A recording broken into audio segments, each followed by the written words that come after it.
Okay, I'm thrilled to be speaking to Munawar Raza Kazmi, known as Kazmi. And Kazmi is the ACIAR Country Office Manager for Pakistan and has been with ACIAR since 2010.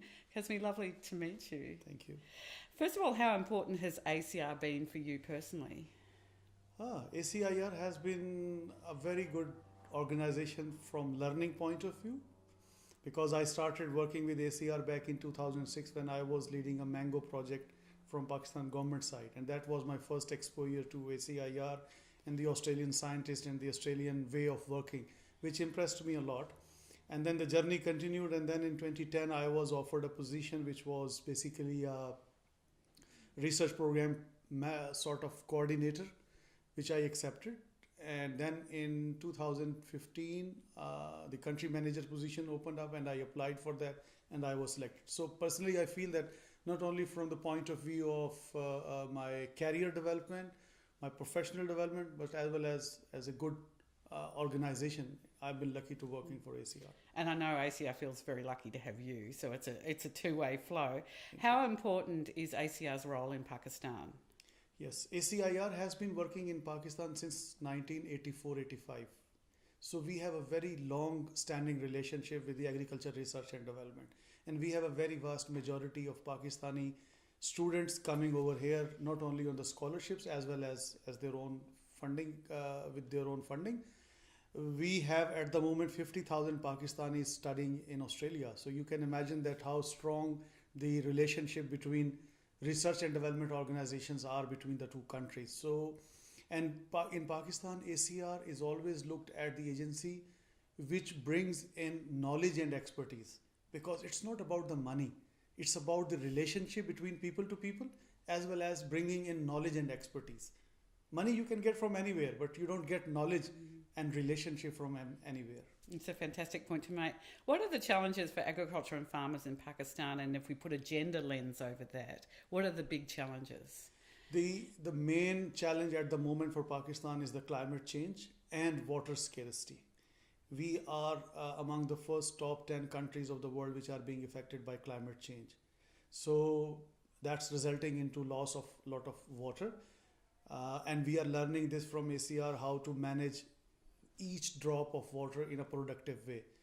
And from the gender lens, the important thing is that women's role is very important in agriculture. As I mentioned in my presentation today, that 70% labor for agriculture comes from women, and they work either in their own fields as a family labor or in somebody else work field. So if we train those women into do right management practices, for example, if they are involved in deciding when to apply nitrogen, when to apply irrigation, if you train them in a good way, you can save all those bad impacts of climate change, and you can save nature as well. So gender from that perspective is very important for us. What changes have been made in the last 10 years, and what kind of result have you seen in Pakistan, and particularly for the status of women? Actually, as I mentioned in my presentation today again, that we started our journey with a very small initiative on gender, because one of the basic aim of ACIRs working in any country is do not harm the local culture.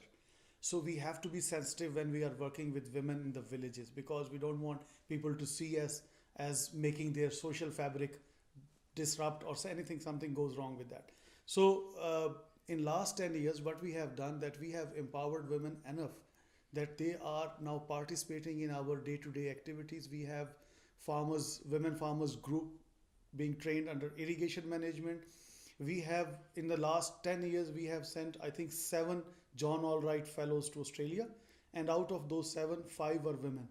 So you can see that those 5 women, when they go back from Australia after getting training, they are going to create a new generation of women which will be more interested in working with ACIAR and working with Australia. And what does this mean at the village level for people in Pakistan, these kinds of changes? You see, farmers, whether they are in Australia or in Pakistan or anywhere in the world, until and unless they see the change in their own personal life, it doesn't matter for them. So we have to show them that your women working with us have saved some income. For example, I want to share one small story. We went into a village and we wanted to create women entrepreneurial groups. So we identified one woman as a leader of the group, and she later on told us that she was not being honored by her husband in decision making. Her family was not honoring her because they thought that she's not capable of. But being exposed to the trainings in our projects, being exposed to the researchers, she got confident to talk, to argue, to put a case in front of her husband or her family.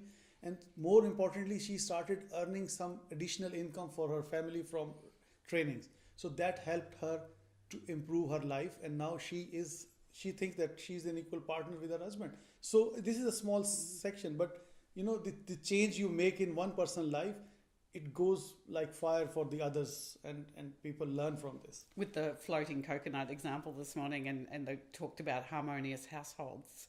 I mean, that's essentially what you're talking about, isn't it? It goes down to that level. Yes. So what are you hoping for the next 10 years? What kind of change do you hope to see, Kazmi?